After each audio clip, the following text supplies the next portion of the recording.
Welcome to day 109 and another core themed training protocol. Today, adore your amazing core. Strength in this midsection allows us in our everyday life to be able to maneuver our limbs in a way that creates wonderful and powerful movement. Our training protocol today will feature 3 different supersets. We'll complete each movement in each superset for 20 repetitions for 5-minute sets.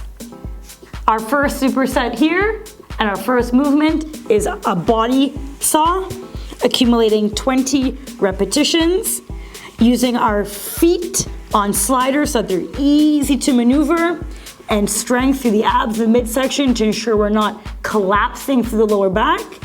Pivoting through our elbows and our forearms to push and pull our body forwards and backwards. How far we move backwards and forwards is dependent on the strength of our abdominals. The farther away we go, the longer the lever, the greater reliance on the midsection. So modify your positioning depending on the ability to keep the core rigid. Movement 2, 20 partial curl-ups. We're gonna match my position here, push your lower back into the floor, hands on the ground. We're gonna imagine that we've got a string from the chest that is pulling us up towards the ceiling, leading through that upper chest area, and returning back down towards the floor. Important to note that the leading position here does come from the chest as opposed to the head and the neck. You'll complete 20 reps of the body saw and 20 reps of the partial curl up, and you'll keep flip-flopping back and forth for 5 minutes.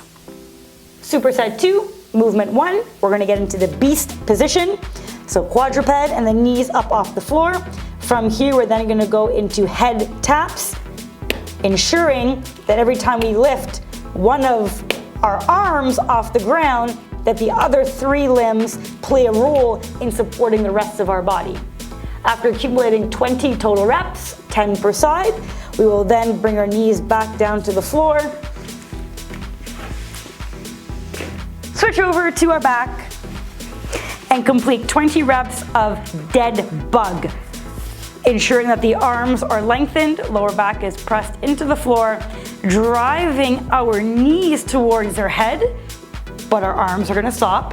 And then from this position, we have the option to create movement with our limbs or to stay in that stationary isometric position. After completing 5 minutes worth of repetitions for the second superset, we will then move on to the third superset. And we're gonna start here in a plank position performing toe taps. We're gonna get down into our hard plank position from either the thighs or the toes, and then we're going to tap out one leg and then the opposite leg, ensuring that there is no rotation at all through the pelvic area. Slow, controlled, and purposeful repetitions will give us a greater result from this movement. After completing 10 taps per leg, we will then move on to the second movement of the third superset, which is going to be bicycle legs. On your back, placing your hands behind the head, going into a partial curl up position, bringing the knees towards the chest, and then making big arching circles away from the body in a reciprocal pattern. At any point in time, feel free to make little revolutions to have a little bit less reliance on the trunk, or big revolutions to have lots of reliance on the core. Regardless of which you choose, the important part here is that we ensure the lower back always stays pushed into the floor where there is contact and tension through the front side of the core. After you've completed one working set of each of the supersets, you'll then go back to the top and go through them one more time. If today's training protocol allowed you to see how amazing your core is, give the video a thumbs up, subscribe to the channel, and keep moving.